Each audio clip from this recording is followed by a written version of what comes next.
up doors for trade between 2 billion people across borders. Well, we're looking at a host of European nations that now get to deal with India in a free trade that's just been signed by the two units, India and the EU. We're awaiting to see what this really brings in terms of prosperity to India. Certainly breaking that down for you, exactly what gets cheaper, what gets more. In fact, there is nothing more expensive. Everything just gets cheaper. It's only getting better. Equations and trade between India and EU now set for glory.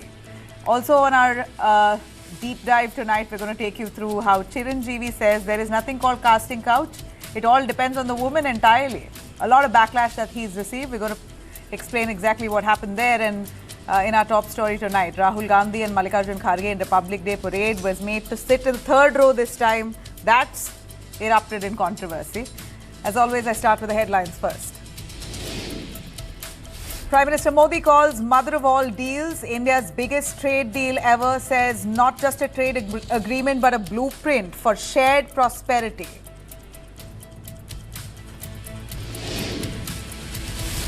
Grok AI wrongly translates Prime Minister Modi's Maldives post, inserts anti-India campaign, mistranslates a routine goodwill message into negative messaging.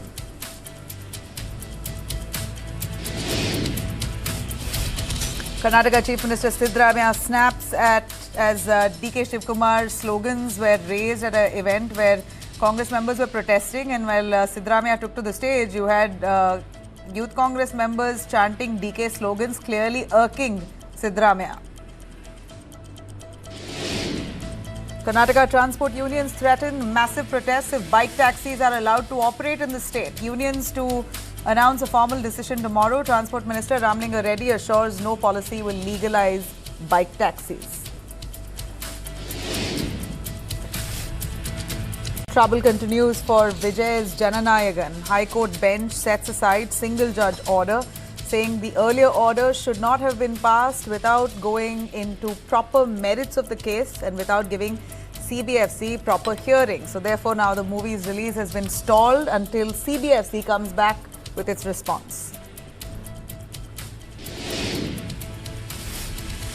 Kerala court denies bail to vlogger Shimjita Mustafa in abatement to suicide case linked to Deepak's death, cites risk of evidence tampering and the fact that the probe is still ongoing. Therefore, she cannot get bail.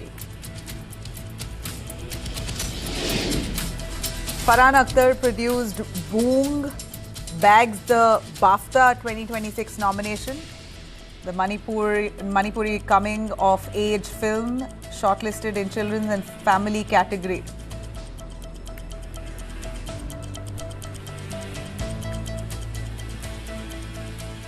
All right, India is of course raving about the free trade agreement that we've just signed with the European Union.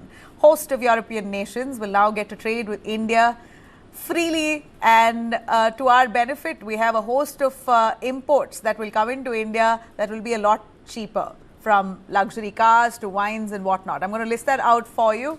After 18 long years, India and the European Union have finally signed a free trade agreement. Europe calls this the mother of all trade deals. Here's why it really matters, and in simple terms, I'm going to break that down for you, what this really does. This deal works in two directions. Europe sells cheaper products to India now, and India will sell more goods to Europe duty-free.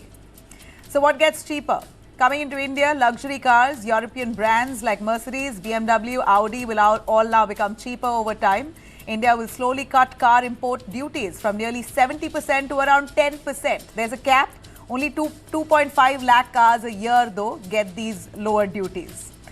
Now, alcohol, wine, whiskey and beer. Wine duty drops from 150% to about 20 to 30%. Spirits fall to 40%, beer falls by 50%. So yes, imported alcohol now becomes far more affordable.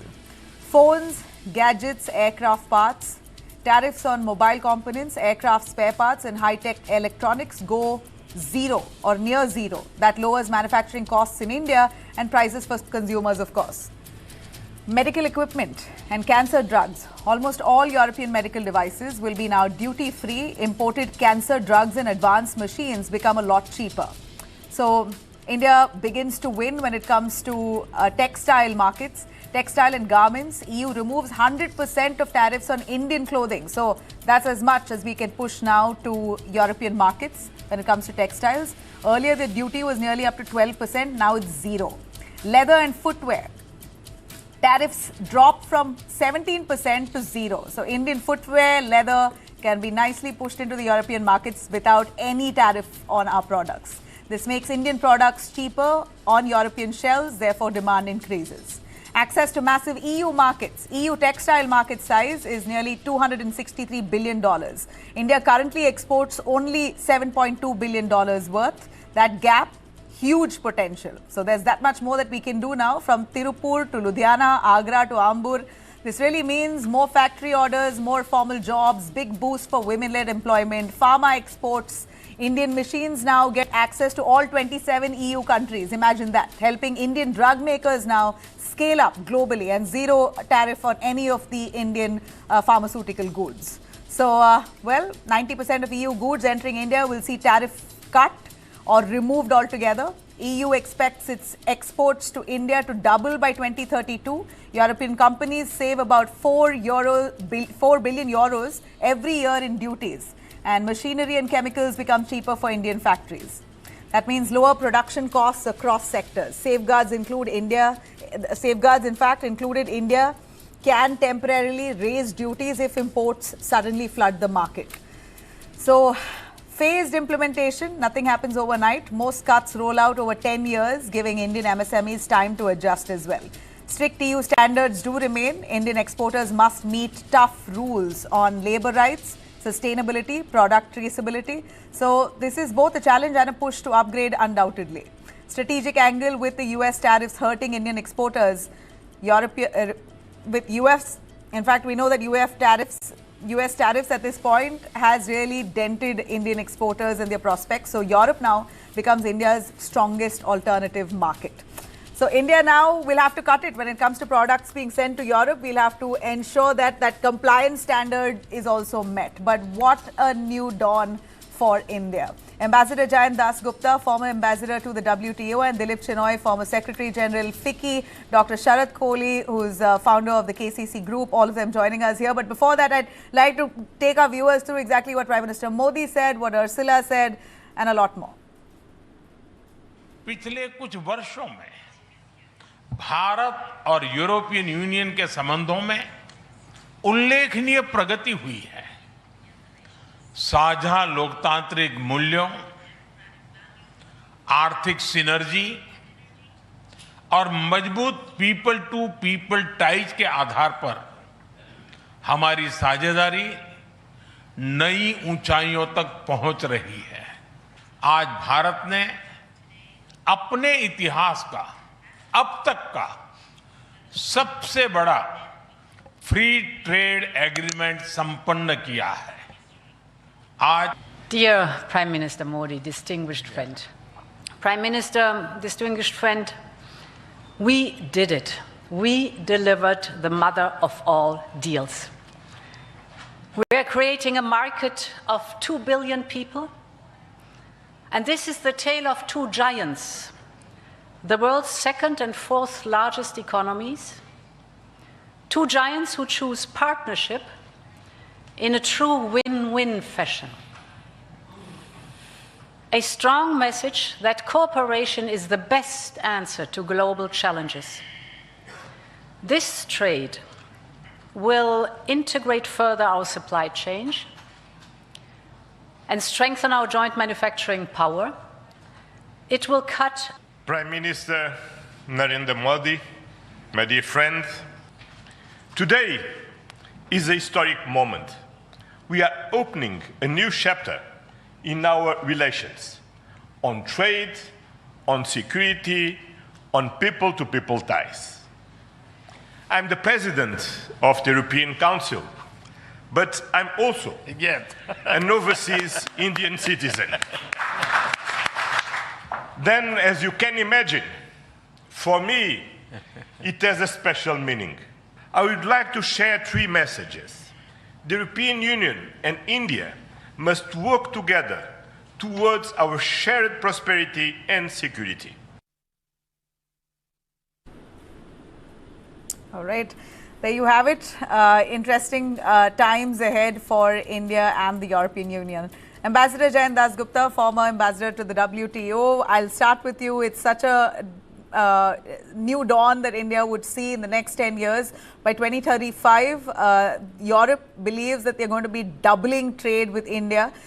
So the next 10 years is going to be the golden era for relationship between India and European Union. 27 countries that we open our doors to, and they open to us. We've been waiting for this moment, and it seems like the US tariff kind of gave a nudge for India and EU to move to that direction, but here we have it, and it's done. What's your view on this? I think the US tariffs of 2025 have indeed played a role in putting premium on reaching an agreement, on pushing certain things, and on making the whole thing urgent, because a large number of people have lost jobs. We have lost orders in the US, and so have the Europeans.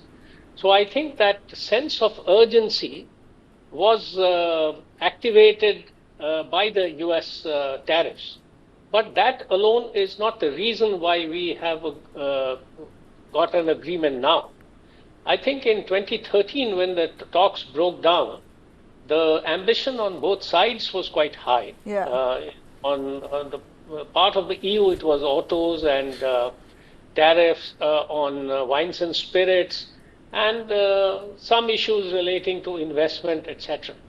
Now, what has happened is that both sides, in 2022, when they resumed talks, they realized that they would have to temper their ambition and get a good agreement, which may not be a perfect or ideal agreement from their respective points of view, but it would be a good agreement for both sides. So that is the compromise which has been effected, and that is why we see that a threshold has been put on the car imports, and that is 25 lakh rupees. 2.5 lakh. And also only 2.5 lakh cars that come in. First 2.5 lakh cars, right. yeah. A numerical limit as well, but above that. And similarly, I think on wines and spirits also, a phased elimination or reduction in tariffs has taken place. As far as India is concerned, it will provide 49.6% of the tariff lines immediate reduction to zero levels, and another 39.5% tariff lines, a phased reduction after 5 years, between 5 and 10 years, they would come down. And of course, there would be tariff rate quotas, which means that only a certain volume of products can come in at low rates of import tariffs for only a few selected agricultural items. So that takes it to 92.1% of the total tariff lines, which today accounts for about 97.5% by value of EU exports to India. Yeah. Ambassador, I have a question on how important is this in compared to past trade agreements? Why is this really a pivot? I think this is indeed a very, very significant trade deal. It is the largest trade deal that we have entered into. It is the largest trade deal with a group of developed countries with high technology, with agriculture products, as well as with fighter jets, the whole works of high technology, computers, mobile phones, everything. So this would stand us in good stead. And as you mentioned a while ago, there would be requirements for the technical barriers to trade also to be overcome. There would be traceability, for instance, for many of the products in agriculture, which we export to the EU. There would be other requirements.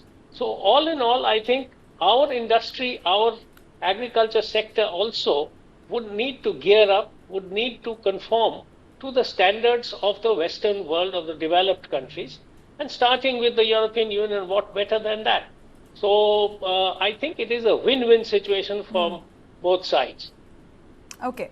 Dilip Shenoy, if you could come in on this, what does this really mean for India? You know, India has agreed to steep tariff cuts on European cars, wine, machinery.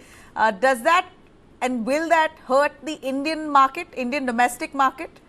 Now, if you have international quality products coming in for cheap, then why will I go for local Indian made products? You know, generally the tendency is to believe that made in India is not as good as elsewhere. So, Nivila, that's a very valid position from the, believed mindset of the Indian consumer. But the Indian consumer is also evolving. And if you're looking at the products and where we have made concessions for consumer-facing goods, I'm not talking about industrial goods like machinery, etc. These are really high-value items like, cars over 15,000 euros. That also there's a limit of 250,000.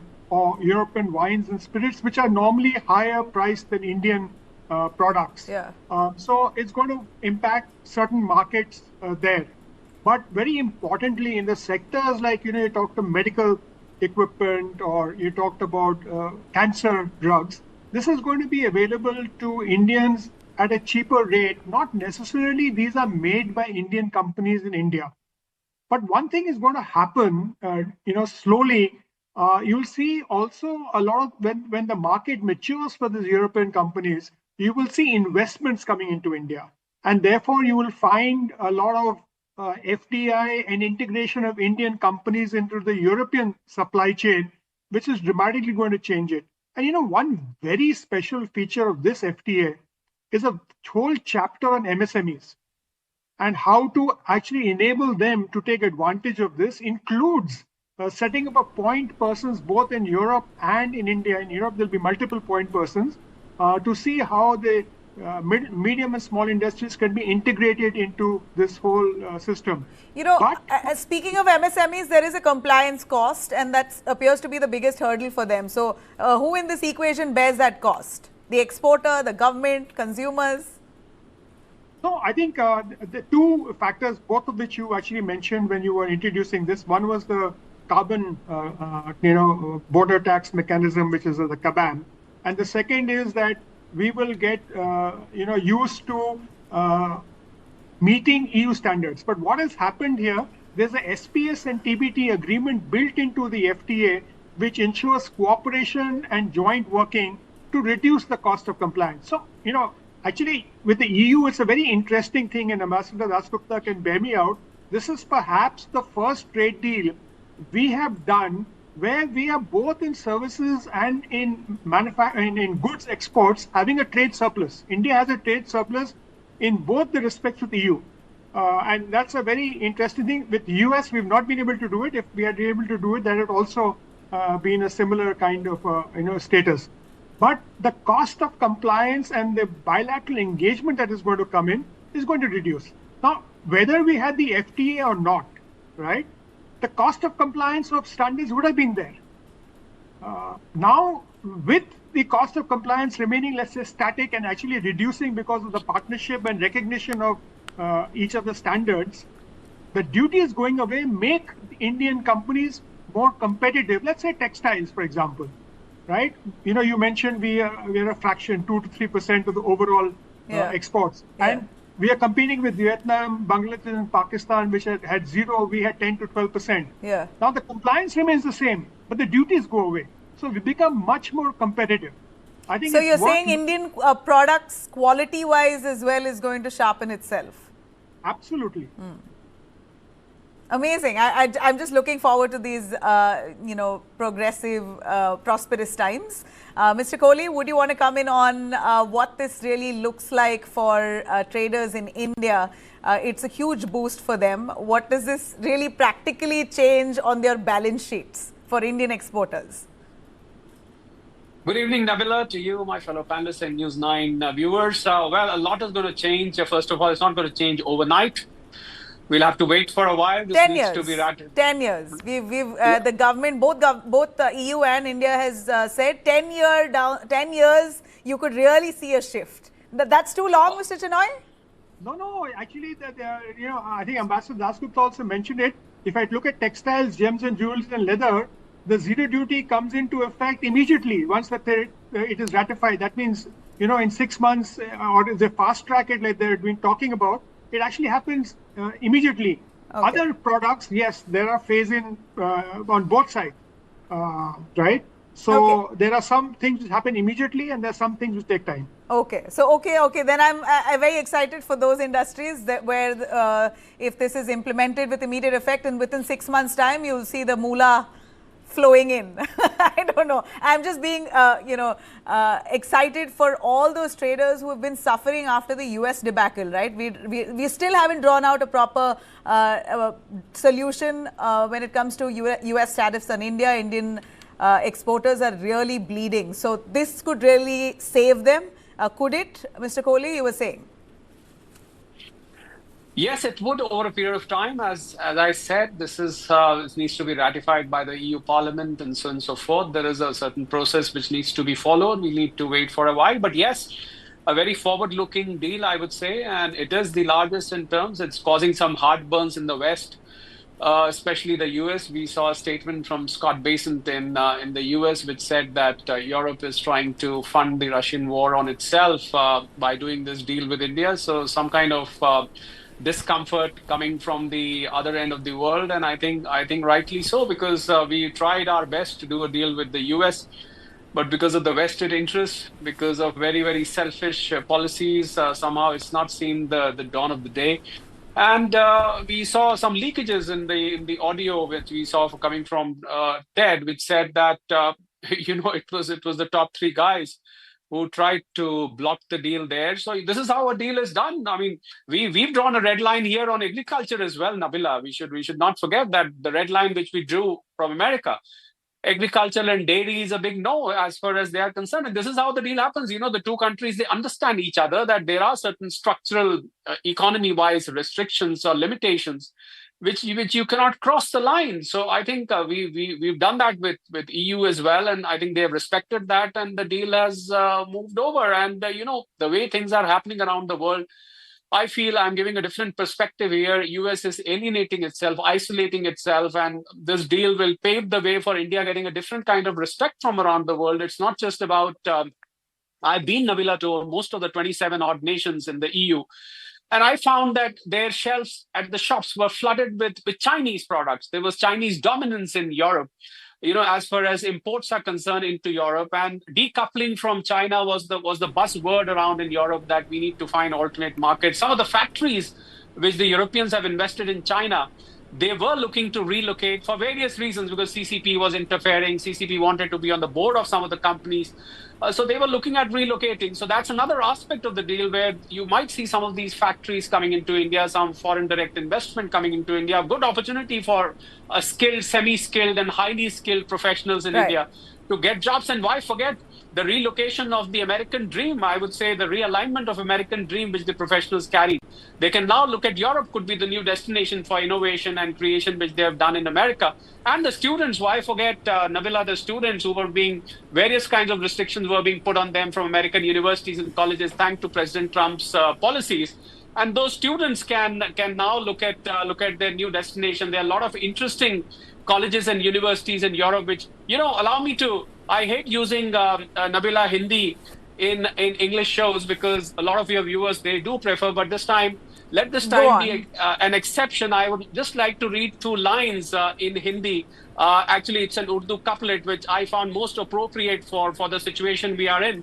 हमने बदला नहीं दिल की आदत को, हमने बदला नहीं दिल की आदत को, बस वो चेहरा बदल डाला जिसे हम चाहते थे. This is what exporters are saying, that we wanted to export to America, but somehow, America had a different game altogether, the game of tariff, as they say. But my question here is, why didn't we open this up earlier? Was this an idea that never dawned on anybody else, and just now that under Modi government that they've decided to do this because of the US doors shutting, or at least the way they've cornered India, we've now been forced to think otherwise? Or was it just blind loyalty that India had with the United States. Ambassador Dasgupta, would you want to comment on this? This deal promises zero duty access to 263 billion EU textile market. That's what this deal promises. Imagine the magnitude and scale. If it could happen now, it could have happened earlier as well. Why have we been so sincere and loyal to the US only?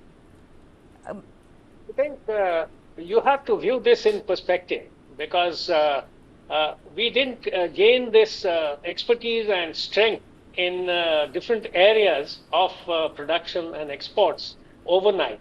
It has taken time. It has taken time to build the financing systems for that, and it has taken time to conform to foreign standards, and also to gain that confidence that we'll be able to hold our own.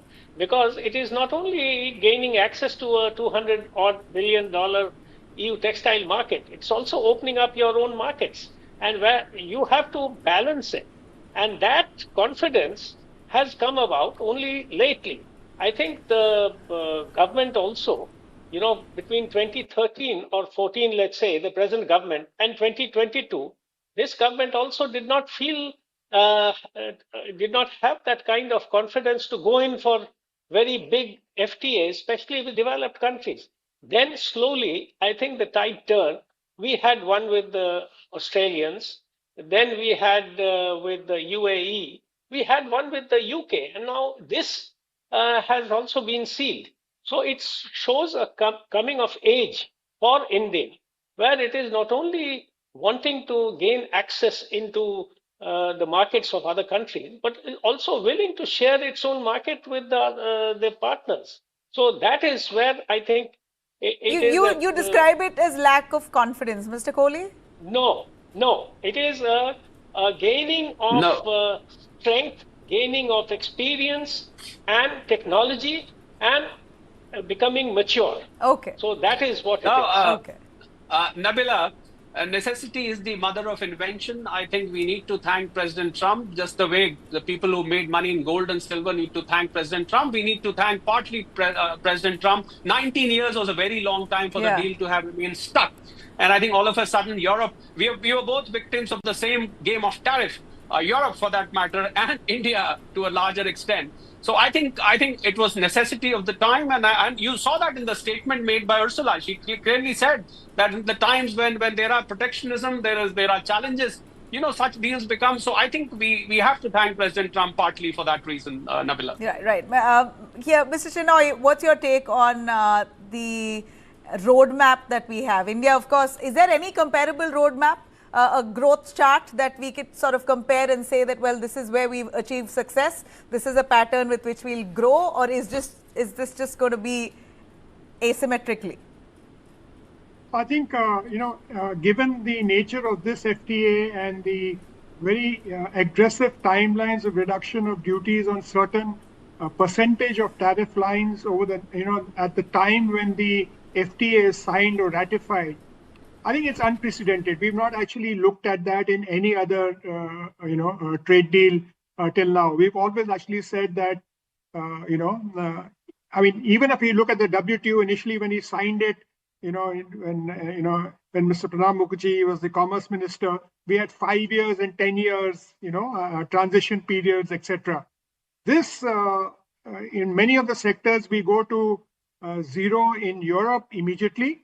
And whenever we look at Europe into India, some of the the tariff lines go to zero. It also covers services. 144 service lines liberalized for us in Europe, and 102 for Europe into India.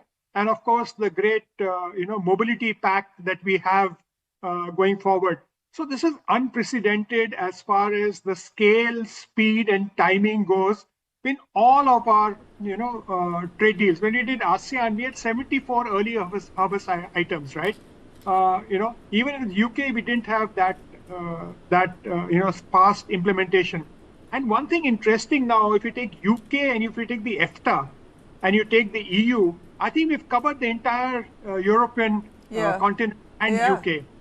So it's a big block now. Yes, there is some differences in the three agreements, but it's a great opportunity for India to look at it. Mr. Chinmayi, what does it do when it comes to distance? You know, US and India are worlds apart, but the proximity, the distance that EU has with India, European Union countries, India, UK, India, we can really push a lot more that way. What do you say? I could be a naive question, but just asking you how this works.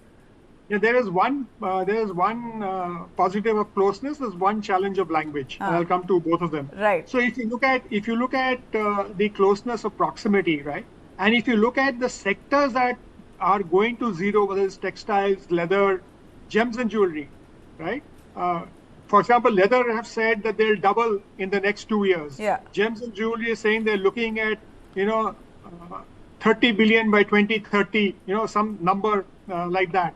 Now, the proximity and the relationship that we have, and we were unable to actually meet the cost requirements of consumers there, and we were serving a certain segment and facing competition from countries that were at zero or near zero tariff, and facing competition like, you just mentioned earlier that, Chinese goods in Europe.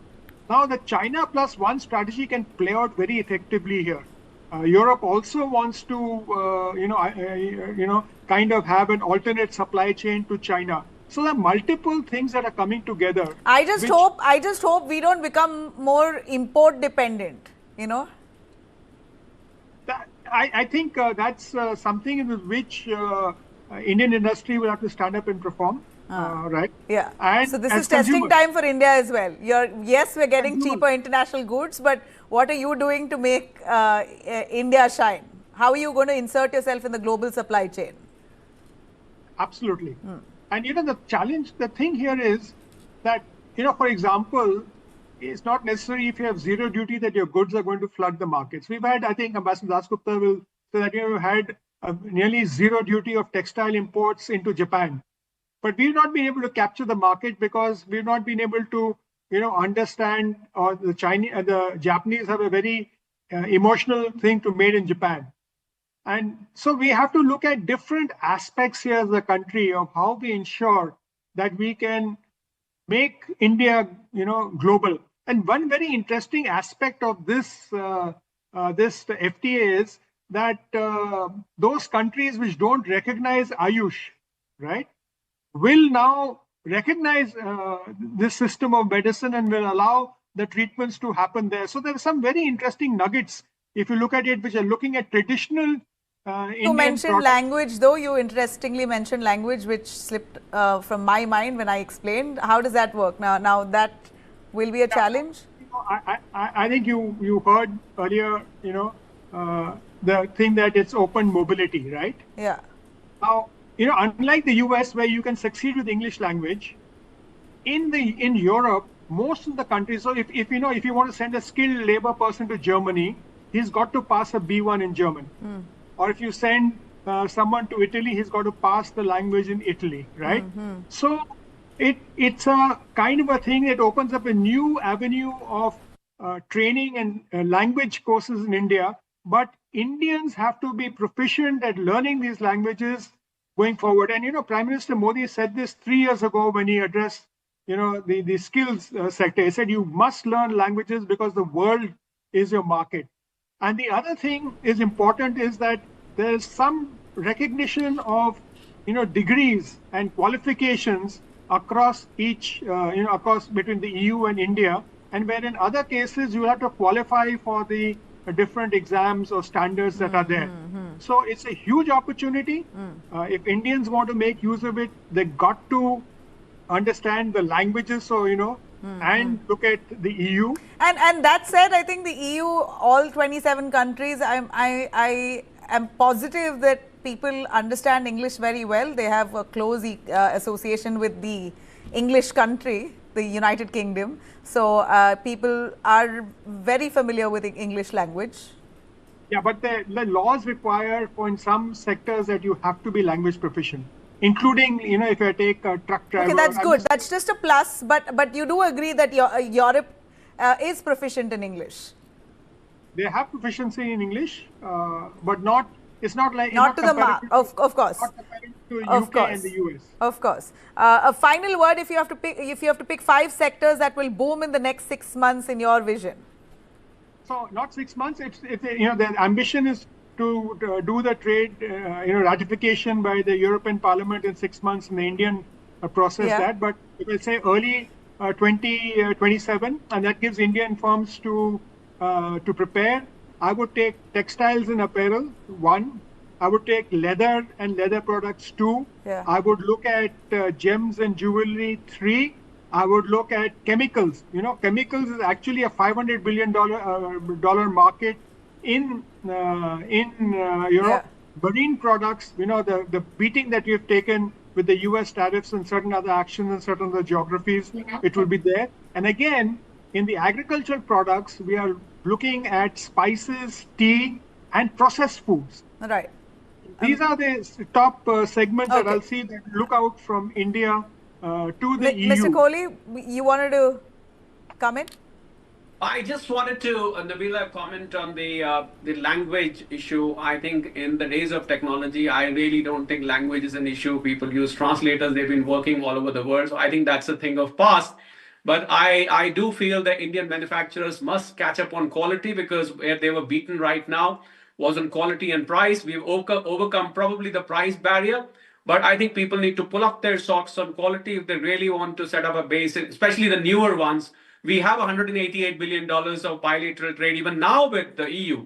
But then I'm sure there are a lot of new exporters after today's handshake who are looking forward to. They need to brush up their quality, make sure that they deliver because Chinese competition is still going to remain there. There are a lot of importers in France and Germany that I know who are very, very impressed with the Chinese stuff coming in there. So you'll have to really take their place. You'll have to make your place. It's not going to be as easy as it appears on the face of it. Absolutely. I think that's precisely what we all agree on, that exciting times ahead, but India will have to level up. Thanks very much, all three of you. That's all I have time for. We will continue tracking this story, and stay with us. A lot more coming up next.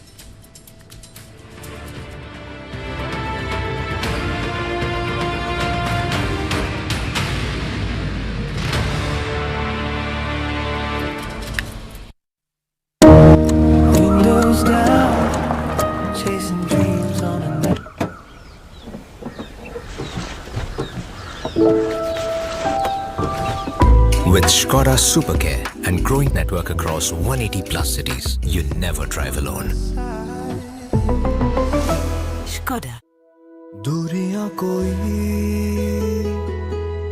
अपनों में ना रहे, दिल में जब उमंग हो, घर है वही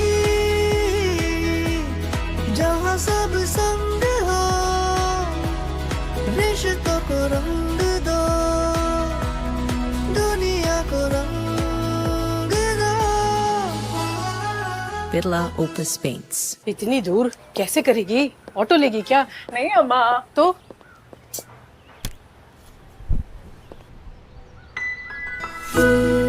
सरप्राइज। जिद्दी लड़की। इसकी जिद ने दी इसे एक नई उड़ान, टाटा कैपिटल 2 व्हीलर लोन्स के साथ।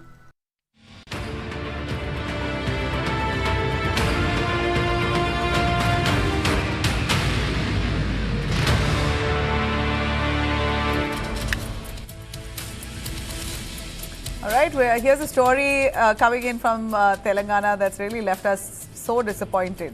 A storm that's brewing in the Telugu film industry that's triggered by a statement that's come from a man who's known to be a superstar, Chiranjeevi.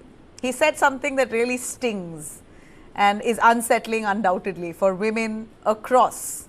Veteran actor Chiranjeevi, one of the most powerful figures in Indian cinema, is now facing intense backlash over a remark that he made about casting couch. He made this at a public event in Hyderabad on January 25th, speaking at the success meet of Manasankara Vara Prasad Garu. The actor says there is no such thing as casting couch in the Telugu film industry. He went on to further state that if someone had a bitter experience, it was their own fault. And the industry is just a mirror reflecting one's behavior. Listen in. ఇక్కడ ఎవరైనా రాణించలేదు, ఇక్కడ ఏదైనా negative people ఉన్నారు, ఇక్కడ మాకు ఇలాంటి bitter experience జరిగి అంటే కనుక అది నీ తప్పిదం అవుతుందని నేను అనుకున్న ప్రకారంగా నేను నమ్ముతున్నాను. నువ్వు స్ట్రిక్ట్గా ఉండి సీరియస్గా ఉంటే కనుక ఏ ఒక్కటి అడ్వాంటేజ్ తీసుకోవడానికి ప్రయత్నించారు. ఎలాంటి ఏదంటే క్యాస్ట్ కావచ్చు అలాంటివి ఏమి ఉండవండి. నీ బిహేవియర్ బట్టి ఉంటుంది. మీకుండే అభద్రతా భావంతో ఏమో అలాగేలా ఉండాలేమో అని ఉండకూడదు. ఎస్, నువ్వు ప్రొఫెషనల్గా ఉండు, అవతల కూడా ప్రొఫెషనల్గా ఉంటారు. ఈ ఇండస్ట్రీ అనేది ఒక అద్దం లాంటిది. నువ్వేమి ఇస్తావు తిరిగి నీకు అదే వస్తుంది. కాబట్టి ప్రతి ఒక్కరికి ధైర్యంగా పరిశ్రమకు రావాలి అనుకుంటే కనుక కృత నిశ్చయంతో దృఢ సంకల్పంతో హార్డ్ వర్క్ని ఆసరాగా తీసుకుని రండి. ఇది గొప్ప ఇండస్ట్రీ. మీరు అందరూ రాణిస్తారు, చేస్తారు. అది ఆడబిడ్డలు కానివ్వండి, మగవాళ్ళు కానివ్వండి, ఎవరైనా సరే. సో అది నేను వెల్కమ్ చేస్తున్నాను. దానికి ప్రత్యక్ష సాక్ష్యం సుష్మిత, అలాగే దత్తు గారి పిల్లలు స్వప్న దత్, ఇలాంటి వాళ్ళందరూ కూడా ఎంతోమంది. Well, there you have it. These remarks have gone viral. It sparked a lot of outrage. Remember, it's coming right after another industry great, Shivaji, had said that the actor Nidhi Agarwal was mobbed because she did not wear appropriate clothes. If she had worn a sari, then she would have been safe. You know, this conversation is undying. It comes back repeatedly, and men in power who are supposed to be responsible with what they say make such statements that really breaks the years of struggle that women have had to ensure safe working environments. Now, let me tell you, back in 2018, actor Sri Reddy walked into the Telugu Film Chamber of Commerce. If Chiranjeevi is speaking specifically of the Telugu film industry, then here was one protest that really resonated across India. This happened in Telangana. The Telugu Film Chamber of Commerce saw one lady, Sri Reddy, who walked in stripped and sat cross-legged in full public view. She protested against sexual harassment that is rampant, according to her, and exploitation in the Tollywood film industry. The police eventually removed her, booked her for creating public nuisance. The moment really shook the industry. In fact, it became one of the most debated flashpoints in Telugu cinema, drawing support from female character artists and junior artists who raised disturbing questions about power abuse, exploitative practices, and gatekeeping politics within the industry. The pressure at that point then forced action as well. In 2019, the Telangana government constituted a high-level committee similar to the Hema committee in Malayalam cinema to investigate allegations of sexual harassment and exploitation in the Telugu film industry. And here's the cherry on this story. This committee submitted its report in 2022, and today we are sitting at 2026. So far, that committee report's findings has not been made public. No official disclosure of what the investigations really found. No accountability either. So years later, when we're looking at a senior star like Chiranjeevi saying casting couch does not exist in the Telugu film industry, well, we wonder whatever happened to that very report that was the committee that was established, and that report that was even submitted. Where did it go? Why don't we know the findings of that report? In fact, many of them came out to counter Chiranjeevi. Singer Chinmayi Sripada was among the first to respond. She says, I got harassed. I did not ask for it. She says women are often denied roles unless they offer what is euphemistically called full commitment. She rejected the idea that the industry merely reflects personal behavior pointing to systemic power imbalance. She's been someone who's been vocal, and she claims that she's a victim to harassment, and she says, I never asked for it. It happened. It came from a person in power. Another one accusing Chiranjeevi of sheer entitlement and arrogance, that he comes from a film family, what does he even know? Yet another one asking why, yet again, we're looking at the victim being blamed here. If there was nothing wrong, why did women protest in public? If exploitation does not exist, why was a government committee set up? And if a report was submitted, why is it still locked away in silence, protecting wonder who? Let's quickly bring in our panelists here. We have Brinda Adige to give us a little more in detail, and also on the panel today is Praveen Gandhi, film director and producer. Praveen Gandhi, before I come to you, Brinda, I know what your answer is, and I'm equally livid to hear what Chiranjeevi has said. But Praveen Gandhi, please tell me in clear words, no casting couch in the Telugu film industry? Yeah, actually what Chiranjeevi sir told, that's a very powerful word. Whatever you give, the karma will give to back. Not only karma, your professional, your job, everything whatever you are thinking, that will reflect like a mirror. Everything it's like a mirror. If you are very confident about the cinema, about the people, about the industry, everything is perfect. If you are thinking wrong, if you are wherever you go, if you are everything with the doubtful, it won't be work out. See, cinema means it's an entertainment media. So people already they are thinking, if I go to cinema, people will first they will call bed. That is a stupid thinking. Please girls, remove that idea from your mind. We'll remove it. We'll remove the idea from our minds. I'm just asking you a clear question. Have nobody in power in your experience manipulated a woman who's come to them? A person in power who may have lured the woman with a film offer, but she has to compromise. That situation has never happened. Actually, I produced the movie. Many directors, like Mani Ratnam, big director, Rajamouli, all big directors, they will focus only job. That is the reason they are become top. Even all heroes, Chiranjeevi. We're not saying all are perpetrators, no sir. We're not saying all are perpetrators. There are some bad apples. Yeah. Madam, kindly see, wherever you go, any job, some stupid thing is there. You must avoid. So then if it is there, how dare Chiranjeevi say there is no casting couch in the industry? We are looking at an advanced society, so-called educated advanced society in Hollywood. Hollywood has casting couch. Every film industry in the world has casting couch. It is, I mean, as sad as it is common. How can he say with conviction there is no casting couch? What a lie. Yes, ma'am. He is the supreme hero. He is lying. No lying. I won't accept, madam. I won't accept. If you are perfect, your people also perfect. If you are thinking bad, your surrounding people also become like a bad. So the bad and good, one Tamil proverb is there. Teedum nandrum piratharavara. Meaning is the good and bad, it won't come by others. It will create by you. If you are correct, if you are perfect, if you are thinking the opposite person is right, everything is right. If you are thinking that person will cheat, that so person will fall back. basically, if the woman is offering me, I will take it. Why should I not take it? That's basically, I'm in power. If the woman wants the role, she is herself offering herself to me. I will take it. It's the man who's the victim here, not the woman. Most of the cinema industry people, I'm telling from my heart, most of the people, they are coming for success, not for what you are talking. They need success. Sir, you're saying most of them. I'm talking about a few of them, right? But when the few exist, how dare he says it does not exist? That's a wrong notion to give.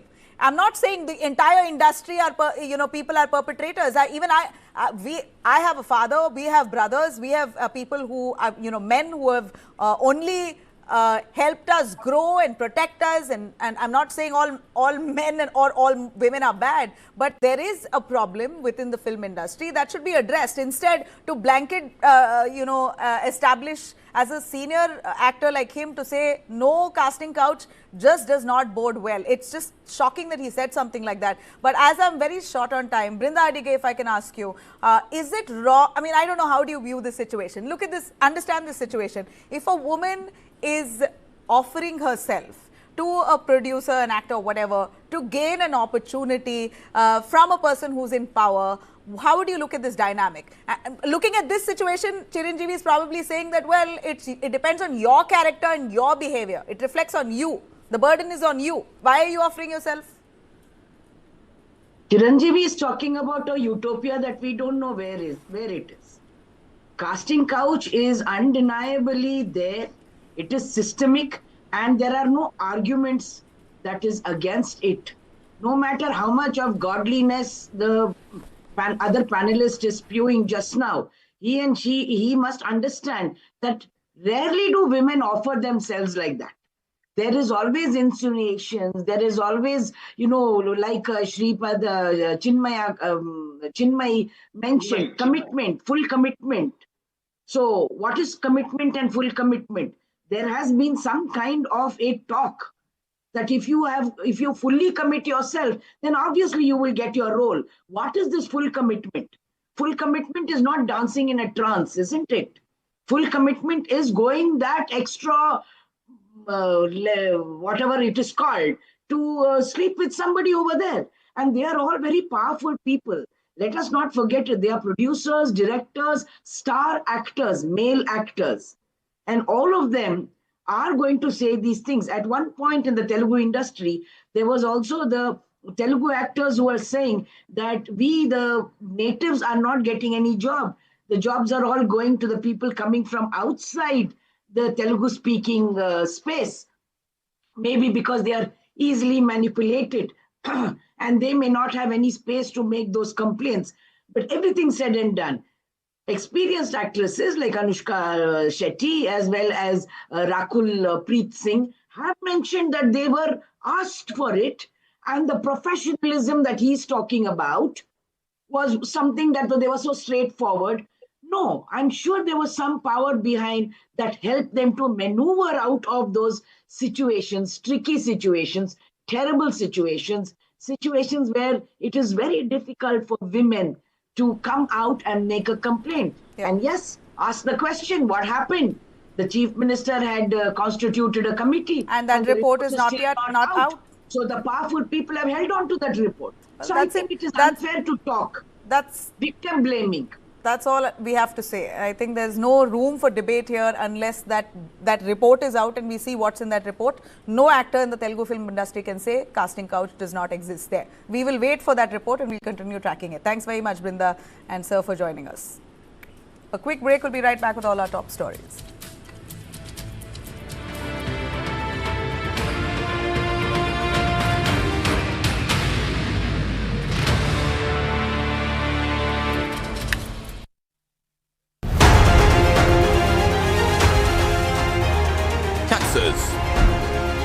Jobs, housing, electric vehicles, defense. News9 decodes the numbers behind the noise. You define India's growth story. We decode what's in it for you. Budget 2026. No noise, no confusion. A budget for a bulletproof Bharat.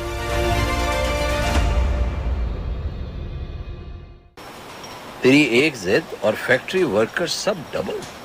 Retire हो जाऊं क्या? अच्छा, business के लिए loan का idea किसका था? पर बुढ़ापा आ गया हो। इनकी जिद ने कारोबार भी बढ़ाया और रोजगार भी। टाटा कैपिटल बिजनेस लोन्स के साथ।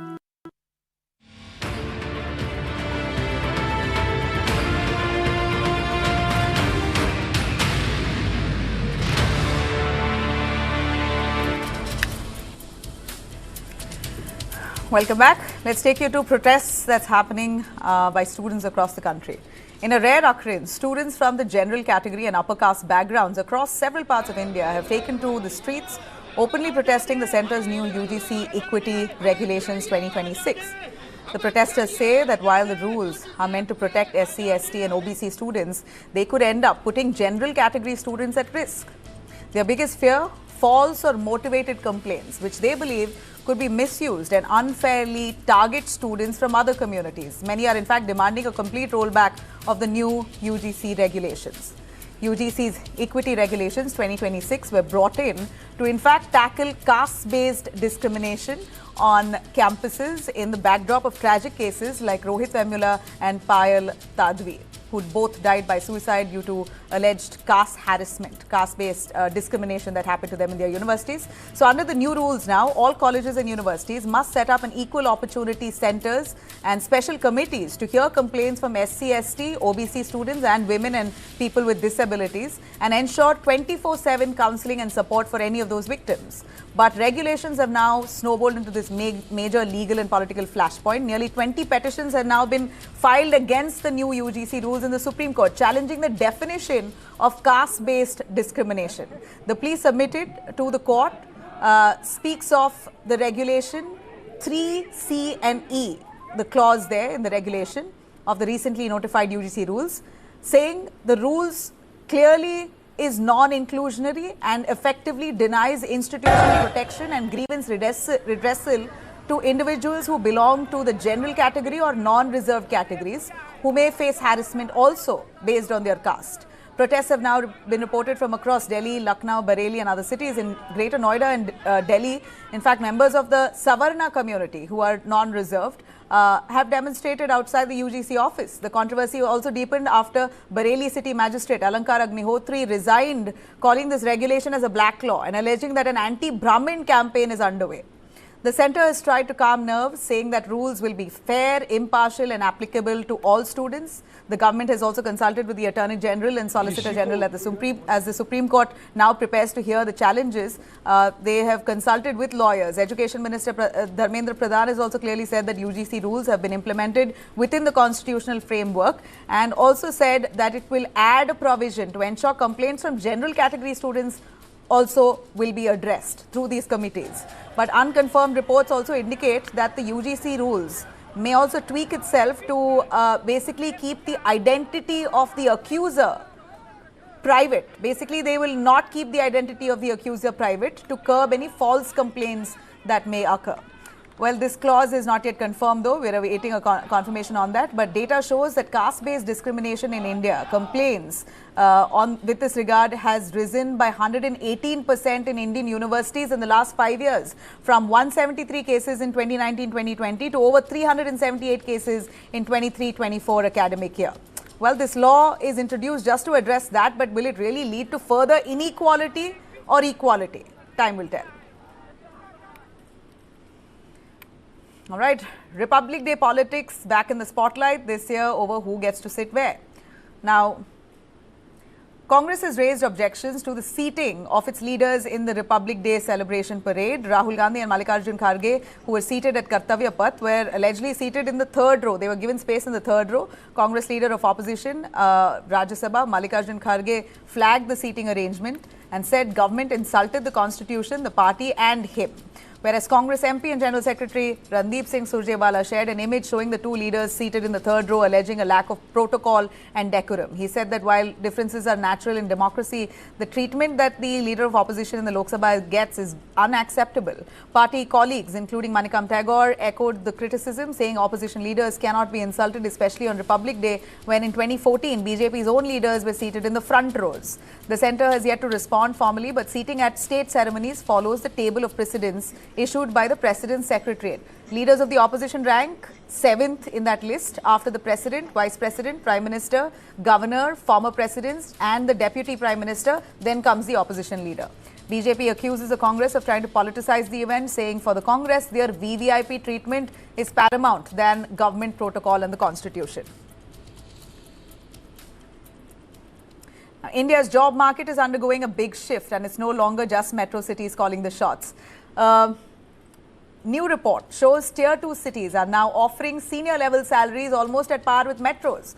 According to the Randstad Annual Salary Trends Report 25-26, cities like Kochi, Thiruvananthapuram, Thane, Surat, Jaipur and Indore are emerging as major talent hubs with sharp jumps in senior level pay. Why this is happening? Well, Tier 2 cities are becoming now global capability center hubs, according to the survey, driving demand for leadership roles, niche domain experts and advanced tech skills. To attract talent, companies are now matching metro-level salaries in Tier 2 cities. The report also underlines Vadodara, Bhopal, Indore as future-ready cities, supported by better infrastructure, digital growth, manufacturing and startup ecosystem. Despite global economic and geopolitical headwinds, salaries in Tier 1 cities have remained stable, with average pay at 5.9 lakh for junior roles, 16.7 lakh at the mid-level and 32.4 lakh for senior professionals. But the bigger shift is, of course, Tier 2 cities, where senior level salaries have now surged to an average of 28.4 lakhs for senior level, with top locations now matching Tier 1 pay.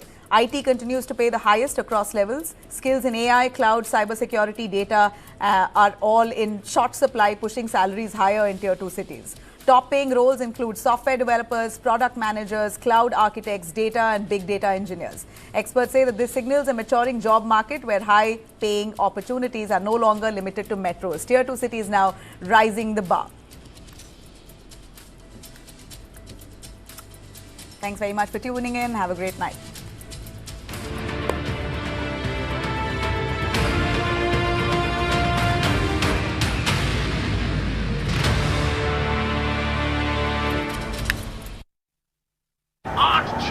रश्मि, हाँ? ये madam बड़े शहर से छोटे शहर बसने जा रही है, बताओ। अंकल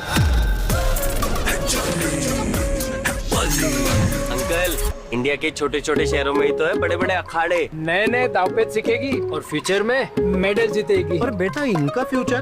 बड़े पापा, SBI लाइफ से इनका फ्यूचर सिक्योर है। तभी तो इसकी जीत के इरादा पक्का है। करो पूरे अपने इरादे, अपनों से किए सभी वादे। SBI लाइफ अपने लिए, अपनों के लिए। कुछ भी खा नहीं पा रहा हूँ, बहुत अपसेट हूँ। Take a date, not bites. No added sugar, preservative के बिना डेट्स, बादाम, पिस्ता, काजू और शहद से तैयार किया गया Lion dates nut bites. Lion date, not bites. तेरी एक जिद और फैक्ट्री वर्कर्स सब डबल। रिटायर हो जाऊं क्या? अच्छा, बिजनेस के लिए लोन का आइडिया किसका था? पर बुढ़ापा आ गया हो। इनकी जिद ने कारोबार भी बढ़ाया और रोजगार भी। टाटा कैपिटल बिजनेस लोन्स के साथ।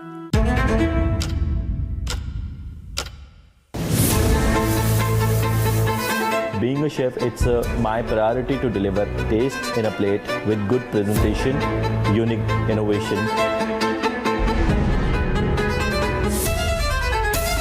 You need to explore, you need to experiment.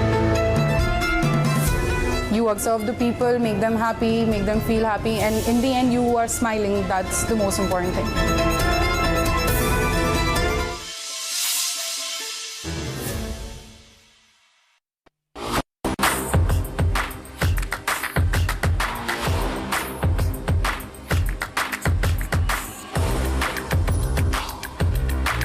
This is India's #1 news network, and you're watching News9, English news as it should be. India's President Draupadi Murmu meets European Council's President Antonio Costa and the President of the European Commission Ursula von der Leyen at the Rashtrapati Bhavan. President Murmu says India and Europe